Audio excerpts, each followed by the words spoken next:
right, team, we're here at First Baptist Senior Living Community here in Chapel Hill, getting ready to go in and do a workshop that Miss Lisa Timothy set up. And the purpose of this video today is to show you how to do a workshop and talk to you about how to get in the door of a senior living community. And so Miss Lisa Timothy is going to tell you how she was able to do so. Yes, this workshop was set up about 3 weeks ago. I came and I introduced myself to the coordinator here, Miss Katie Palmer. And on hearing and seeing what we had, I did a presentation with her, and I introduced myself, letting her know that we were here as ambassadors. We wanted to be a resource to her residents so that they are able to get something, make sure things are set up right. So what we decided to do was do a mini brunch with them, and she was very eager for us to come out here and make sure that her residents had the information that I shared with her. Awesome, and is this the first community, or was there this is part of the second community that you've done from that? Actually, Miss Katie has she runs 2 communities. So we did the first one last week, and this is our second workshop. So it just goes to show that it doesn't matter where you stop. Just make sure that people know that you're here to help the community, be ambassadors, and to make sure that you are the resource that they need. All right, gang, you heard it from Miss Lisa Timothy, Field Training Supervisor. We're getting ready to walk in now and knock this workshop out of the park. Look forward to seeing you guys on the other side. Thanks. I gotta testify. Come up in the spot looking extra fly. For the day I die, I'ma touch the sky. Gotta testify. Come up in the spot looking extra fly. For the day I die, I'ma touch the sky. I gotta testify. Come up in the spot looking extra fly. For the day I die, I'ma touch the sky. Gotta testify. Come up in the spot looking extra fly. A lot of information. So what we want to do today, again, my name is Vincent King. I'm one of the community ambassadors, one of the managers with Lincoln Heritage Life.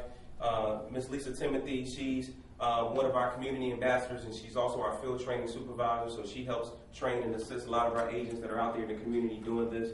So she's responsible for talking with Miss Katie, getting you all here today, and hopefully this information is going to be something that's going to be very helpful. So I want to just make sure before we start out, anytime we do our workshops and things, to kind of put you all at ease to what this is not. This is not anything to where I'm going to just be coming to explain something to you that you probably have heard 10, 11 times, as they say, thousands of times. What we're doing today is we're here to inform you, educate you, and maybe get you some valuable information that's going to help protect you, because we know that a lot of times seniors have a mark or a target on their backs. Would you all agree?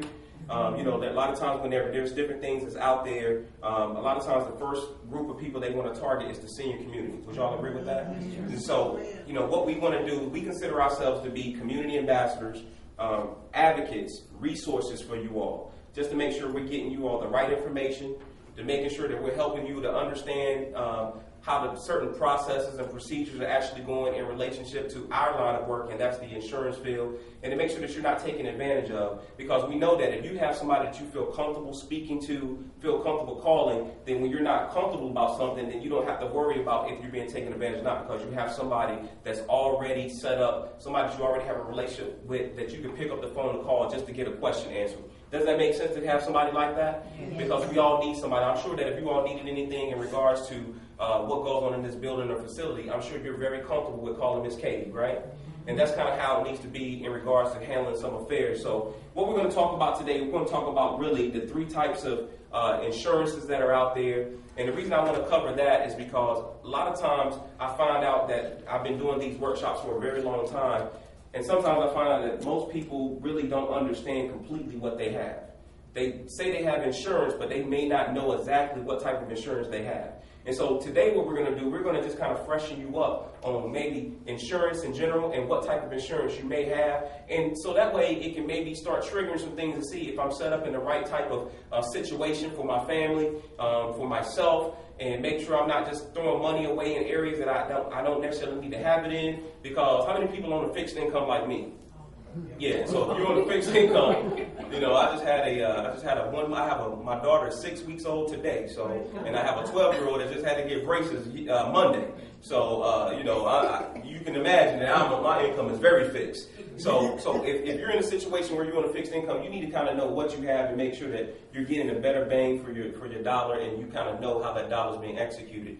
The other thing that we want to kind of make sure is that we want to make sure that you all are not being taken advantage of in different types of ways, because we know a lot of times there's companies, everybody's not considered to be the good guys. Some people only come in here and they only do what's best for them, but they're not really doing what's best for you all. So I'm going to help you all to identify how you know that if somebody's doing something that's best for their interest and not really what's best for your interest.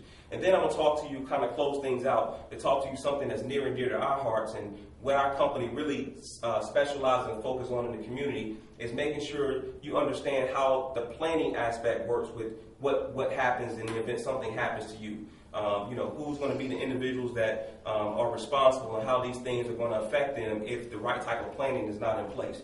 So what I want to do, first of all, is to kind of ask how many people know the 3 different types of insurances that are out there that's most commonly utilized. There's 3 types. How many people know what those 3 are? Whoever can give me an answer, you'll be the first one to get a cookie today. Life insurance, borough insurance, and term insurance. Okay, so you life insurance, we're talking about life insurance. I heard term. Term is one. Whole is another one. There's a third one that most of the time, most people miss, but it's a very important one, because sometimes that's the most confusing. Health insurance. Not health, it's dealing on a life standpoint. It begins with a U. Oh man, it seemed like you was almost there with it. You were almost there with it. Universal.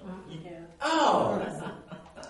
Y'all give me a hand. Universal life. You can get 2 cookies. I think you will get ready to go with it. I think you will get ready to go with it, but it's universal life.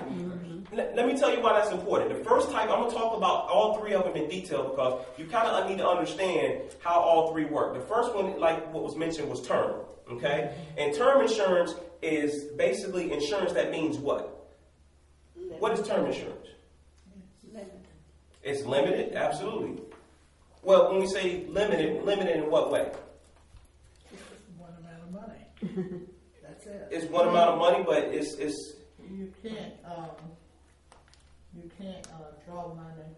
You don't draw money off of it. We understand that. You can't borrow against it. I think it's the one that once it's paid up, it's paid up. Not quite. It is life insurance, but term, there's a root word for term. Term stands for a root word of something else. Terminate? Not terminate, but it does. It can do that. That's a good one. I have never really thought about that. Well, what about temporary? Term is temporary, meaning that it's not permanent. Term is something term is basically where you like renting insurance. Are you all buying these apartments, or are you renting them? So that means that you have a lease, right? You have a term. You have an agreement. So that means that when your term is up, then you have the option to leave, or the company has the option to raise it. They have an option to do whatever they want to do, because that term of that original agreement is up. So that's what term insurance is. It's temporary. It's for a certain amount of years. And once those years are up, most times some term insurance goes into age 70. Some actually extend out to age 80. But typically past age 80, most term insurance expires. And then what they do, they send you a nice little letter in the mail saying that if you want to keep this insurance, then you have to pay probably 10 times the premiums that you were paying when you originally got it. Who wants to do that? So term is basically temporary. When a president runs for office, how many terms does the president run? 2. Okay, I couldn't get you guys. 8 years. Good. I couldn't get y'all. It's 2 terms, but he's in office for 4 years for each one of those terms, correct? So after that second term, can he go back and run again?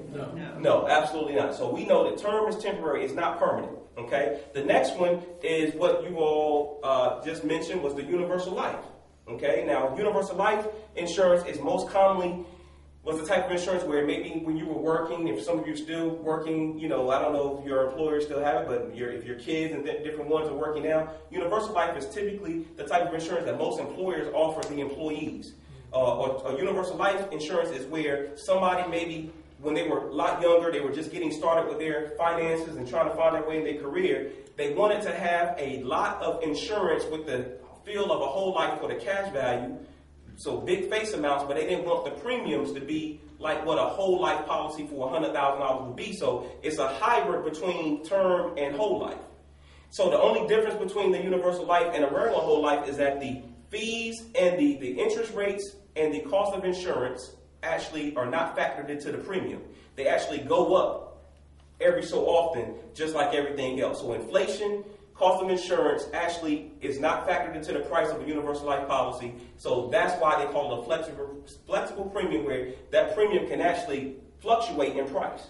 It's not really set. You might be able to pay $25, $30 a month, but what happens 20 years later whenever the cost of insurance and inflation rates have gone up through the roof and you're still paying $25 a month? Really, now your insurance may cost you $50 a month. So where does that other $25 a month come from? Well, that other $25 comes from the cash value that's building up in that policy. So once that cash value over time starts being depleted because you're paying your normal $25, but that's not enough to take care of the policy, so they have to pull that difference from somewhere else to keep that policy active. So once your cash value starts getting very close to zero, they'll send you a letter in the mail saying that your policy will lapse unless you do this. It's like an ultimatum. Your policy will lapse unless you either start paying higher premiums or, well, pretty much that's the only thing you can do. You have to basically start paying more money into the policy. So now your cost of your insurance may go from $25 a month to where now you might have to pay $75 a month just to keep the policy from lapsing. I've had people that basically have gotten those letters in the mail and they cannot afford to keep their universal life policy because the agent who actually got them set up on those policies years ago never told them about the fluctuation in cost and price that was going to be involved with those policies. So that's the reason why you need to understand if you have a universal life policy, so you can make sure that you're keeping up with the cost of the inflation, you can keeping up with the cost of the insurance that changes over years. Because how many of you are paying the same amount of money today that you paid for your medications 10 years ago? What about for a gallon of milk? What about for a gallon of gas? You know, it's not the same. So if you know if it's not the same for those day-to-day things, then it's not going to be the same for how your premiums may be increasing in a universal life policy. And then the third one is we call a permanent or whole life policy. So again, that's the difference between universal life, because a lot of times some people get universal life confused as a straight whole life policy, but we have to be reminded that it is a whole life policy, but it's a flexible premium whole life policy. But a permanent policy or a whole life policy means that the cost of insurance, the interest rates and everything is already factored into your premium. So whatever premium you get locked in at, that premium will never go up on you as long as you pay it. Cash value builds up in it just like the universal life policy. Depending on if you have a policy that pays dividends or if you just have a policy that where they don't pay dividends, will determine if your face amount increases. Okay, so a policy that pays dividends, where every year, at the end of the year, you get a statement saying that, hey, your policy accumulated this amount of money in dividends, and those dividend payments actually go to buy you, if you created $500 in dividends that year in your policy, that $500 is utilized to buy you more insurance. So now if you have a $25,000 face amount, but now all of a sudden over the years, your face amount has increased to where it's $30,000 or $40,000, and you're paying the same amount of money, is because your policy has been accumulating dividends. Does that make sense? So that's how your face amount grows on policies that pay dividends. A policy that does not pay dividends, the face amount will remain the same. So that means if you borrow from a policy that has no dividend payout, what happens to your face amount? It goes down. So you got to be careful to understand what type of policy you may be borrowing from. So a lot of people say, well, I got cash in this policy, I want to borrow from this policy. Well, you got to understand what will happen and what type of policy you actually have before you start borrowing and pulling money out of it. Because once a policy gets 98% depleted of cash value, it's no longer considered insurance. It's basically considered surrendering. So once it gets around 98% depleted in cash value, they can no longer consider insurance, because insurance pays out at a rate of no tax. A death claim on an insurance policy is non-taxable. So that means if your family had a $100,000 policy, something happens, that $100,000 payout comes to you and you're not taxed. And think about if you've ever received an insurance claim from somebody who passed away. You didn't get taxed on that money. But if you go and pull out all the cash value, you got a $25,000 policy, you got $5,000 in cash value, and all of a sudden now you go and pull all the cash value out of the policy, you surrender that policy, so guess what you got to pay taxes on? You got to pay taxes on that money that you pulled out because it's no longer insurance. Does that make sense? So you can pay back the money into the policy if you borrow from it. And if you don't, then if you go and pull $500 out of your $10,000 policy, the face amount is now $9,500. And if something happens to you and you have not paid that money back with interest and things, then your family will basically get paid the $9,500 minus the interest that's owed in the policy. But if you say, hey, I just need it real quick until I get some money that I'm expecting coming in, and then you pay it right back, then it goes back up to the original amount.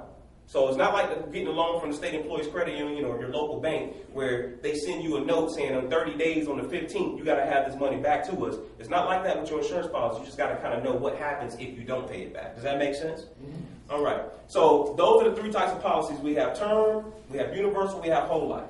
Does everybody clear on those? You have does any of those policies sound familiar to any of you? Mm-hmm. Okay, good. Now let's talk a little bit about basically what type of policies that you all need to be aware of, okay?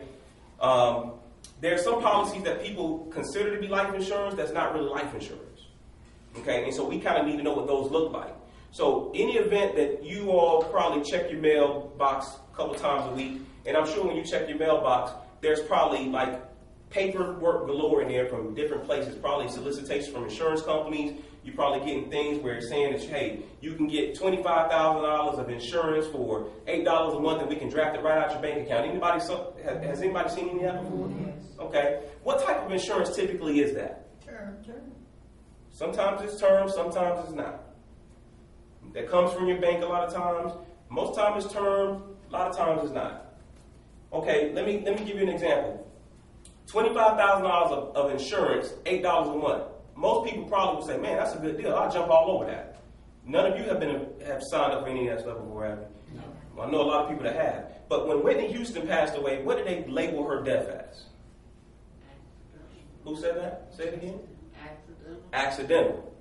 Whitney Houston died of what they consider to be an accidental death. So when you're getting those, sometimes when you're getting those policies or that paperwork in the mail, $25,000, $8 a month, come right out of your bank account. Most of the time, those could be term, but most likely it's probably an accidental death policy. Now, I'm never telling anybody that there's anything wrong with having accidental death, because how many of us know which way we're going out of here? We don't know. So accidental death is not bad. What I try to make sure people understand is don't confuse having a whole lot of accidental and not enough traditional life insurance, because you just think you have these certificates and these policies that's not really life insurance, because the only time an accidental policy pays out is if a doctor has to certify that it was an accident. A doctor has to certify that it was an accident. So, for instance, if somebody is driving and they have a heart attack while they're driving and they get in an accident, that's not necessarily considered accidental. Because if they do the autopsy and they realize that the cause of death was from the heart attack, it's not accidental. Does that make sense? So you have to understand that a doctor has to certify if it's even going to be considered accidental.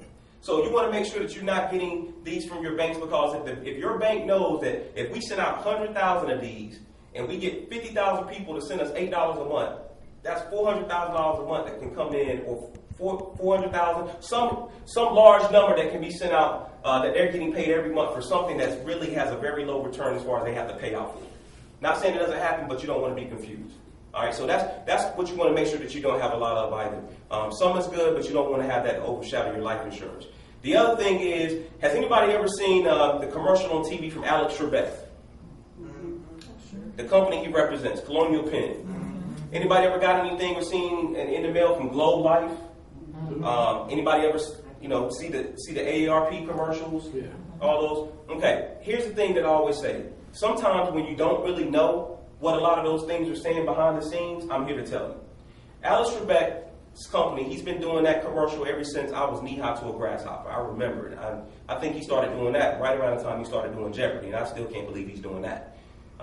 But when he does that commercial, he's soliciting to the senior market. He's saying that if you call into this number, they're going to send you a packet of information out. You actually sign up for this insurance. You send it back in. But if something happens to you, when does your family get paid for that policy? How many people can answer that? You know what? Most people don't know.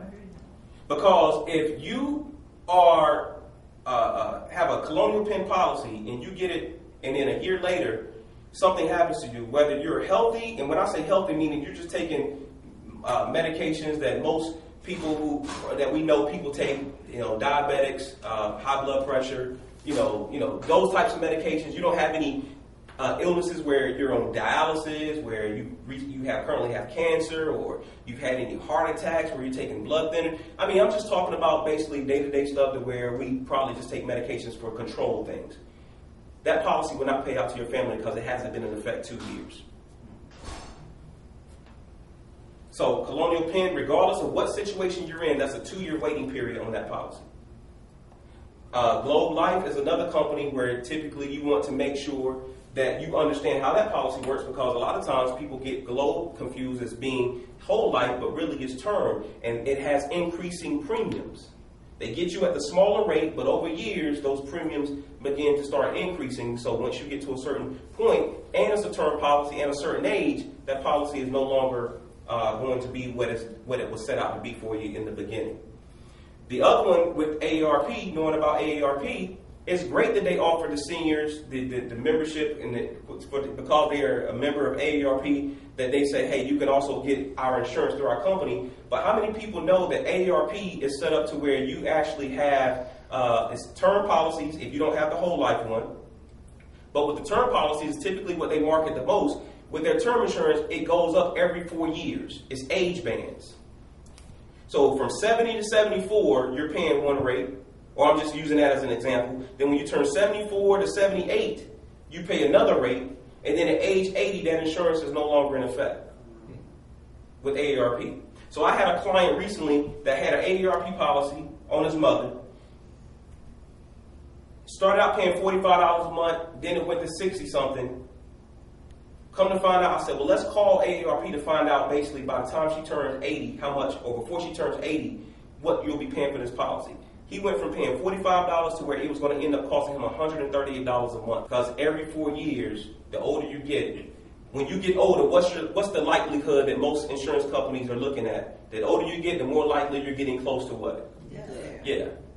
So that's how they rate it. The higher, the older you get, and the longer you have that policy, the more it's going to cost you, because the likelihood of them paying that claim out is more and more likely. Does that make sense?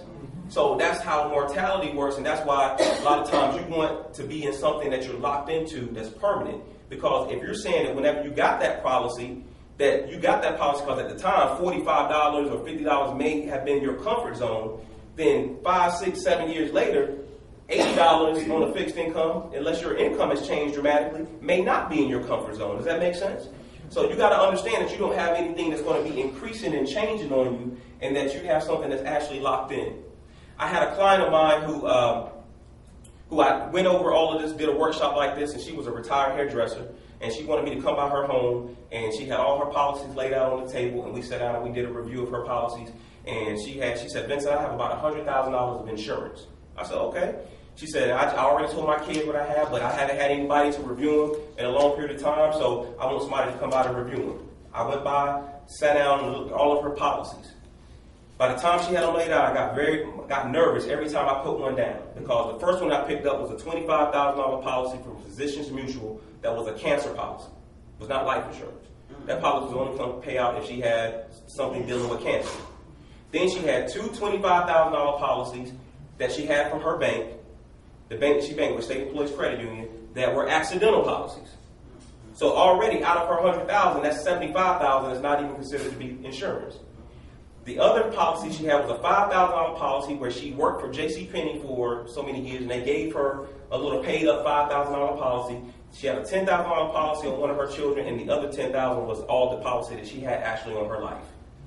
So imagine that after I sat there and went through that, you thinking that you have $100,000 of insurance, to where realistically you only got $10,000, to where if something happened to you of natural causes, that your family, that's all they had to work with. But that's because she didn't have a professional, somebody that can sit down and go through this on a daily, on a yearly basis. The reason I say that is, how many of us go to the doctor for a checkup even if nothing is wrong? Anybody besides me? Okay, why do we do that? Insurance companies are required. Well, insurance companies are requiring it, but for our purposes, why do we do it? Stay healthy. Stay healthy? Yeah. Because what, man? Like you said, stay healthy. Stay See how healthy. you're living, how your health is going day Right. to You day. want to. Right. We don't want to be caught by surprise with anything. That's Does right. that make sense? That's right. I had a problem with my leg that I've been dealing with for the last week or two. When I go to the gym, I started running more on the treadmill. My leg was kind of swelling up, and I've been having this isolated pain right in my leg here. And I got very nervous because I kept hearing about these different people with blood clots and different things, different age. So I told my wife this week, I said, I'm going to the doctor to get this checked out. So night before last, I went to the doctor. They sent me to Wake Med, to the cardiovascular unit so they can do a wave, like an ultrasound on my leg. And I said, do whatever you got to do. I'd rather know that this is not what I'm thinking that it is for me to be walking around here and then something ends up happening because I'm too big and bold to go get it checked out. I want to catch it while it's a flame before it turns into a fire. See, some of us are like that where we don't want to go to the doctor and get checkups. And then we find out later on because this pain is starting to get so intensified in our side. And then the doctor says, well, if you would have came a year ago, we would have been able to catch this soon enough to now where it's to the degree where we can only just kind of deal with it where it is. So that's the way it is with your policies. You don't want to wait till something turns into a flame. You want to catch it to a fire. You want to catch it when it's a flame.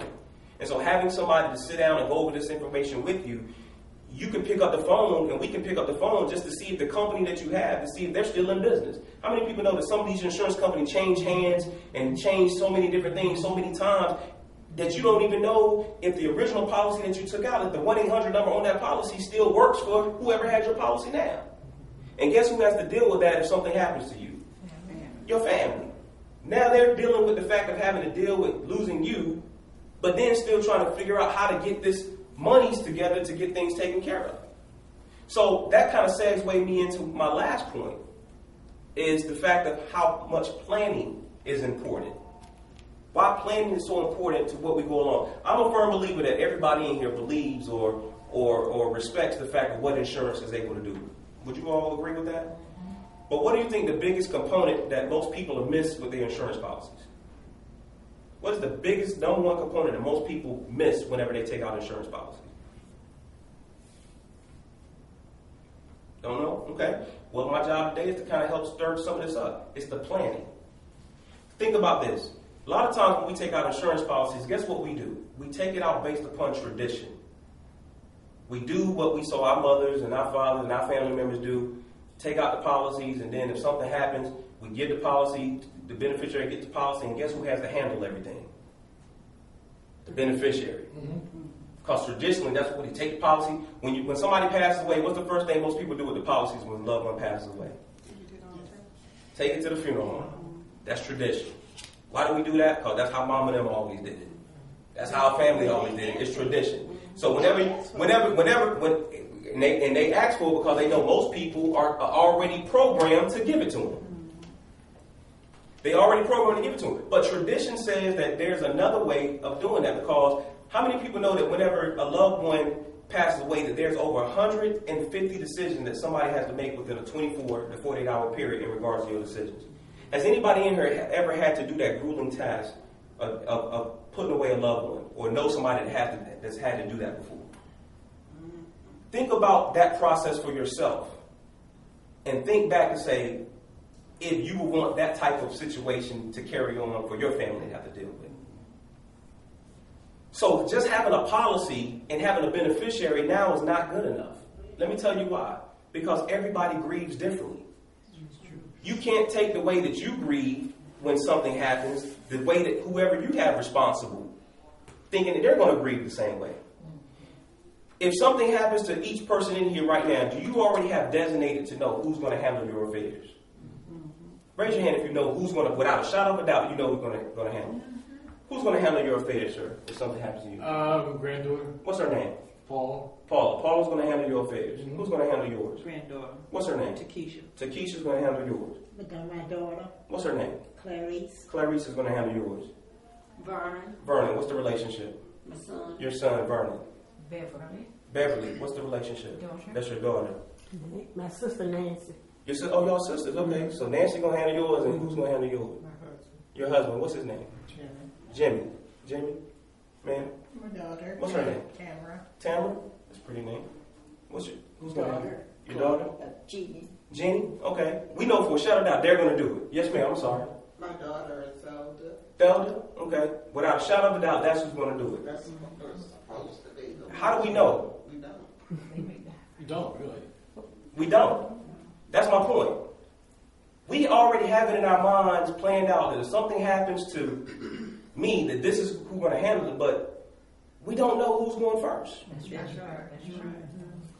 So when we don't know who's going first, and we've already put our plans in place for this person to handle it, but they're not the ones that's handling it, then guess what? It leaves for a whole lot of confusion, chaos, and conflict sometimes. Because we don't have things organized and planned out to where it's set up to where no matter who has to step in, everything is already arranged so it's your voice, not theirs.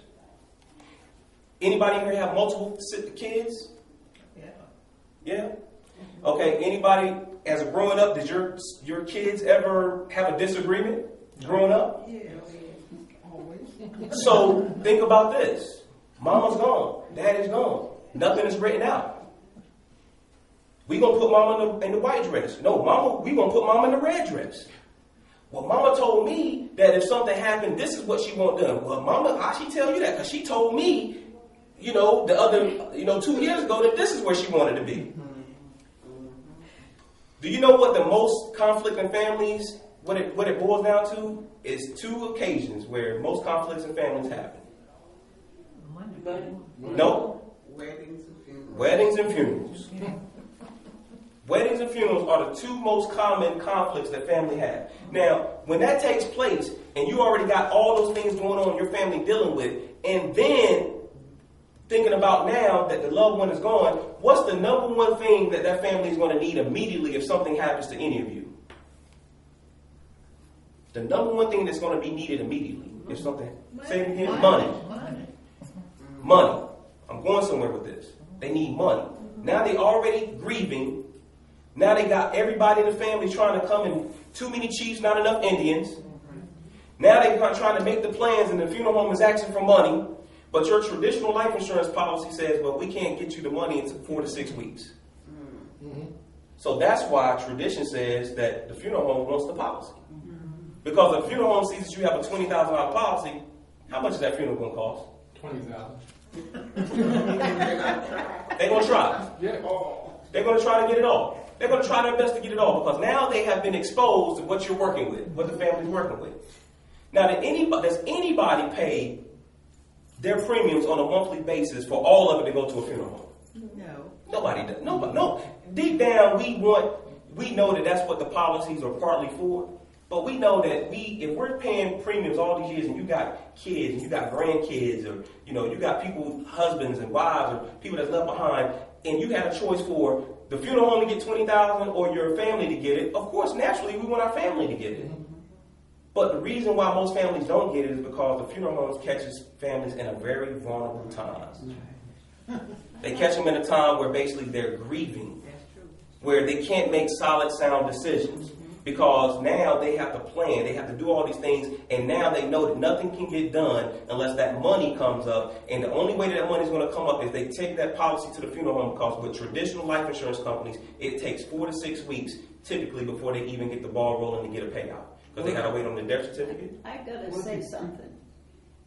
Not all funeral homes No. are like that. No. I've been through it a lot of times. Right. This is a disclaimer to say that it is a disclaimer. I'm glad you said it. Not all funeral homes are like that. But I'm going to tell you, a lot of them are. It just depends. And this is not an absolute for any funeral home. There are some good guys out there. But there's a lot of people out there that really, it is about the money for them. Because it's a business. You got to understand, the funeral home is a business. They're in business to make money. Yes, sir. What if you prepay? I'm going to talk about that in a minute. Oh, okay. So going with that is why planning is so important. So that way you all can understand that your traditional life insurance policies is what takes time. What Lisa and what we're doing in the community now is we're educating the community about how final expense planning works. Final expense planning says that you don't have to let your right hand know what your left hand is doing because there's a final expense plan that's put in place to take care of what the final expenses is going to cost. where the family can have immediate access to funding within 24 hours, where the funeral home does not have to be involved in knowing how much the policy actually is. Because now you have all of your plans, you have everything worked out, you have everything situated to where whenever that takes place, then you'll be able to kind of have everything organized, arranged, and set up to the degree where basically if something happens, now you have a third party that's neutral in the situation to go in and help assist your family with whatever plans and desires you want, so that they're not being taken advantage of in a vulnerable situation. I'm gonna close with this story. I had a client that I sat with for an appointment June, about this time 2 years ago. And when I finished telling her what we did with our company, she looked at me and she said, Vincent, if my mother would have had this when she passed away, my family wouldn't have been taken advantage of the way that we were. So as she began to explain what that was, I asked her, I said, well, what happened? And she said, well, my mother passed away, and whenever she passed away, it cost us $15,000. No, she had a policy for $15,000, but it cost $14,800 for her funeral. She passed away unexpectedly, heart attack in her sleep. The family was grieving. They were very close to their mother. Family took the policy to the funeral home. They saw it was $15,000, $14,800. But the mother told the family before she passed, she said, if anything happens to me, I want to make sure that I have enough money to cover me for my funeral, to put me in the ground, and to get me a headstone. $15,000 in New Bern, North Carolina, you would think that that would be doable. Well, when the mother passed away 3 years later after that conversation, family was grieving. Daughters were grieving. Funeral home saw how much the policy was, only left them $200 to work with after everything was said and done. So I asked the daughter, I said, how much did you all spend for your mother's casket? She said that the casket alone was $7,000. $7,000 alone for the casket. Now, here's what I'm going to utilize. Remember, I came in and I said, hopefully I'm able to educate you all on something that you didn't know before? Well, how many people knew that there's a federal law that basically says that if the family finds the merchandising cheaper from a different location, that you don't have to purchase that merchandising. The family does not have to purchase that merchandising from the funeral home. So places like, now this is not a state law, local law, it's a federal law. So places like Costco's, you ever heard of Costco's before? Mm-hmm. Did y'all know they sold caskets? What about BJ's Wholesale? No. It's like a Sam's Club. Mm-hmm. Yeah. Did y'all know they sold caskets? Mm-hmm. Sam's Club. Y'all heard of Sam's Club, right? Yeah, but I know they sell caskets. No, they sold caskets. They sold caskets. I looked it up on the internet. See the prices they had on the internet, but I never seen anything about BJ and Costco. Yeah. What about this place right here? What is it? What's Walmart. What's that? Walmart. She said it. Did y'all know Walmart sold caskets? How far is the closest Walmart from here? 3 miles. Okay, don't go to that one and walk in there and say, I want to know what aisle your caskets are. I don't want nobody thinking that you need one right now. But the Walmart online, when they say Walmart has everything, they has everything. The same casket that this family spent $7,000 for at the funeral home was on Walmart's website, online. Where now, especially our generation, we do a lot of things online. But that same casket, white casket, the pink lining, the gold, bronze railing, the pink flower embroidered in the casket. Anybody ever seen that casket before? Yeah. Mm-hmm. I think I got about 5 of my family members on my grandmother's side is actually in that same casket right now.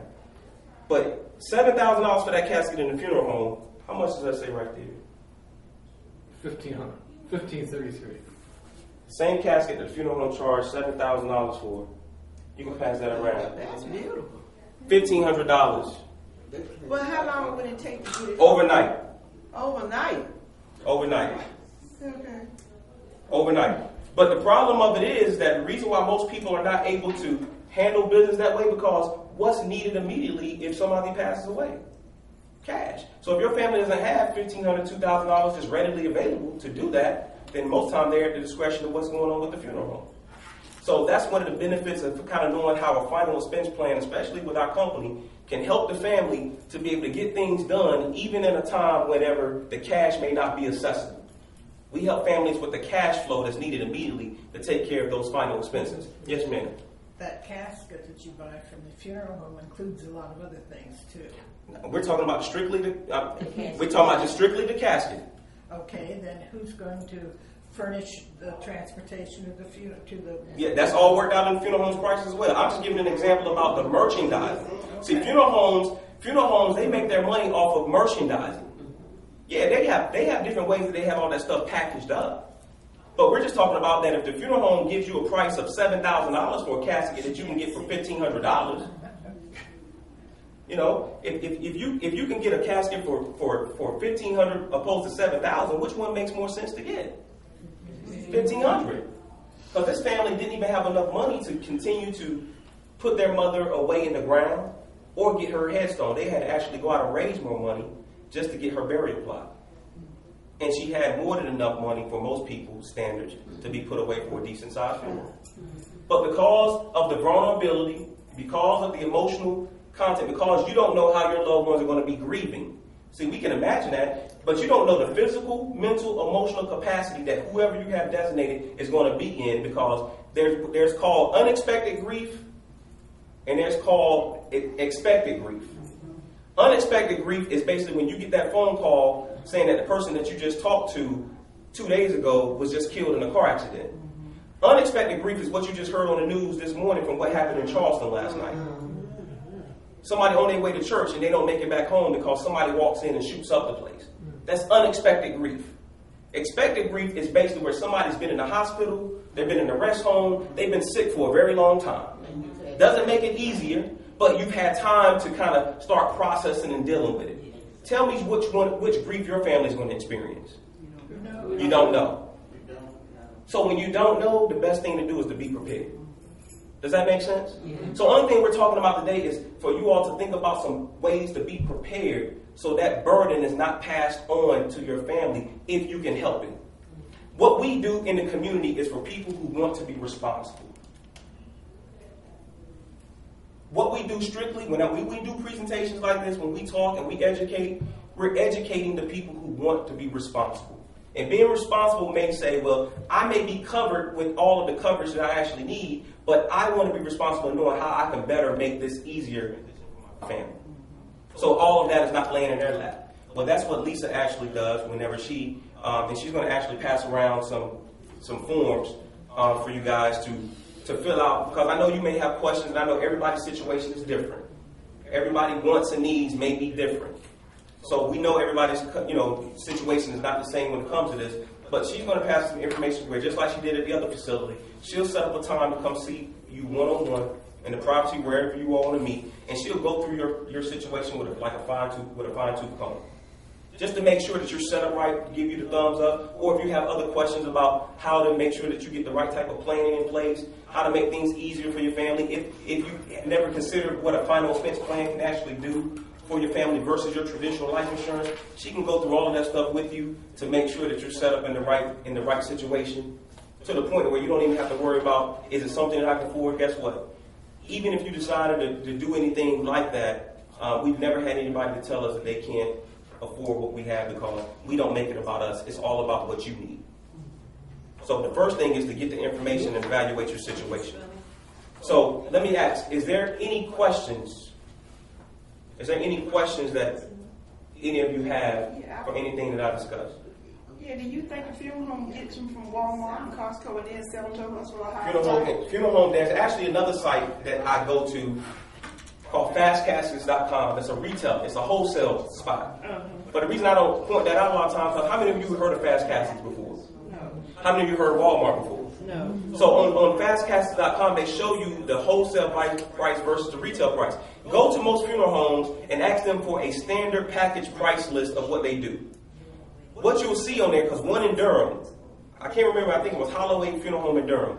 One of my clients that lives in Durham, she went to Holloway and got a package price list from Holloway Funeral Home. It had everything listed down, but when it got the caskets, it had the casket prices ranging from $500 to $30,000. Why did they put a range in there? You know why? Because that's one of the few things they can charge whatever they want to charge for. That's how they protect themselves. Because if they would have put on that package list that their casket costs anywhere between $500 to $2,000, then guess what that means? They can't charge over $2,000 for that casket. Because that's the package list that has to be approved by North Carolina. So they keep that wide range out there for those prices where they want to charge, whatever they want to charge for it. So I'm not saying, again, like the young lady said here, all funeral homes are not in the business or of taking advantage. There are some good funeral homes out there that really look to help the community, especially whenever they know a community is lacking in resources. But you got to understand that the business of a funeral home is that most funeral homes, they are a business and they are trying to make money as well. Yes, ma'am. I think one of you had a question. What about cremation? Cremation is the same thing. I mean, when we're talking about final expenses, we're talking about whether you plan on doing cremation or burial, because there's a cost to be, you know, to have a cremation done as well. On average, we help most families with our program save anywhere between $600 to $800 on cremations, and upwards to $800 to $1,000 on the cost of funerals. So, you know, we have that range that we actually help families out with. The biggest thing that what we're doing here today is educating you also in a more intimate setting. You can get the information that's pertaining to your particular situation. And I welcome the fact that if you have kids or people that you name that's going to be responsible and you want them to know this information as well, we do that for you. We sit down so you don't have to try to leave here today and start telling your family members about all this information that you learned today. We actually sit down with them. We actually sit down with them and go over the information so that way they can know exactly what we discussed and what the planning may be and what they may be involved in regards to something like this. Yes, ma'am. If you have already planned your burial and your funeral with the, it ain't nothing compared to what you're talking about on the money wise. You still need to go over this? Oh, it's always good to go over it. Yes, ma'am. Yes, ma'am. Okay. Because let me tell you why. Because sometimes he asked about pre-planning. Let me tell you the difference about. Let me tell you why pre-planning is. Let me tell you why pre-planning is. What kind of pros and cons there are with pre-planning. Well, pre-planning is good because at least you're already in the process of planning. You're already thinking about it. But here's what happens with most time when you pre-plan. Just say if you did something 10 years ago, and you went into a funeral home and you said, I want to just go ahead and pay for all my funeral expenses right now. Mm-hmm. Cut you a check. Here it is. You cut them a check for $5,000 to $6,000. They put that into their escrow account. Mm-hmm. Guess what it's doing in that escrow account? It's gaining interest. How long has it been gaining interest? For however long it's in there until you need it. Okay? Something happens to you. All right? Something happens to you. Your family goes down to the funeral home and say, okay, we got this. We know he had it planned out. And they say, well, yep, he did. He had $5,000. But since that time, these things have increased in price. Meaning that to get a burial plot now, today, doesn't cost what it cost 10 years ago. I know in Raleigh, a burial plot starts out at $1,500 for a burial plot, and then it's another $1,500 just for the opening and closing. Mm-hmm. So typically, for people who are looking to go in the ground in city property, you're looking at about $3,000 just to go in the ground.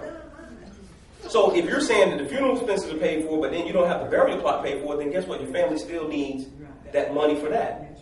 So now you say, well, we know that this funeral may be paid for, but my family, we still need $2,000 for the burial plot. Well, the funeral home say, well, that's not on us. You think they're going to go give you the interest that's been gaining on that money in escrow for the last 10 years? No. Most time, when you pre-plan and pay for something in advance, they're going to charge you on average it costs about 30% more to pre-plan for it for that exact reason. Because they don't know when you're going to pass away, so they're kind of collecting some of their interest and things on the front end. So it's not good to pay. That's not true. Not for everybody, ma'am, but I mean, for the most part, I've been doing this since 2007. Not for everybody, but I've been doing this well enough where I've talked to funeral directors. This is not information that I'm making up. This is, if you had a different experience with a different funeral home, that's good, because all funeral homes are not like this. But I'm just telling you, these are the questions that you need to ask when you're doing that, because if you don't ask the questions and you're dealing with a funeral home that does this, let me give you another example of what I mean by that. How many people have ever heard of an assignment fee? How many people have ever heard of an assignment fee before? How many people know what an assignment fee? Okay, an assignment fee is when a funeral home requests, when you pass away and your family has to take your policy down to the funeral home. How many people know that A lot of funeral homes, not all of them, will charge your family, added into the price, an assignment fee for taking that policy on assignment to wait on the policy to be, the death certificate to come back before they get paid on it. Yes, ma'am. Repeat And that it's, again. okay, an assignment fee. Whenever somebody takes your policy, when a funeral home has to wait on the check from the funeral home, Okay. it's called an assignment, meaning they're being assigned their portion. Okay. So they have to wait till the death certificate comes back so they can send that death certificate off to the insurance company. The insurance company then has to send the funeral home back the check. Well, the funeral home is waiting for that money, so guess what they do? Because of the inconvenience of them having to wait, they can charge you an assignment fee. And that assignment fee can be up to $1,000. That's factored into your pricing. This is not what I'm making up. This is what I know. I've been doing this since 2007 in the community. I've dealt with a lot of funeral homes. Not all funeral homes, so I'm not making this an absolute. All I'm giving you all is some nuts and bolts, some things to be thinking about, because it's more than just taking your last breath and then sending the policy over to your family. Does that make sense? It's a lot into this that we don't think about. And so this is what I do every day. It's like whatever you did for a living, for your profession, hopefully I should be able to come to you and be able to get some sound advice as far as what you're doing, because I'm giving you all the other side. I'm giving you all the other side. Not saying it's absolute. So if you haven't had that experience, that's great. There are some good funeral homes out there. And even the ones that do these types of things are not considered bad funeral homes. It's just the cost of doing business. It's just business. And that's just how some funeral homes do business. They're in business to make money. I had one funeral director tell me, he said, Vincent, came out of his mouth, a funeral home in Raleigh. He said, Vincent, if we had on average of $10,000 for a policy, and we had 10 people a month that utilized our services, that's $100,000 a month. That's $100,000 a month that's coming through our funeral home. $100,000 times 12 months is $1.2 million. He said, I'm being conservative. So you're going to tell me it's not a business? It's a business. They're looking at the bottom line. They're looking at all those nice family cars that they have to ride the family in, the cost of the staff, the nice facilities. It's a business. So, for instance, ARP ran a segment earlier this year about funeral fraud with funeral homes. So when you're looking at it, and what we're talking about is not the one or two, but it's on average what's happening. And we can always pull up that segment and give you guys to look at.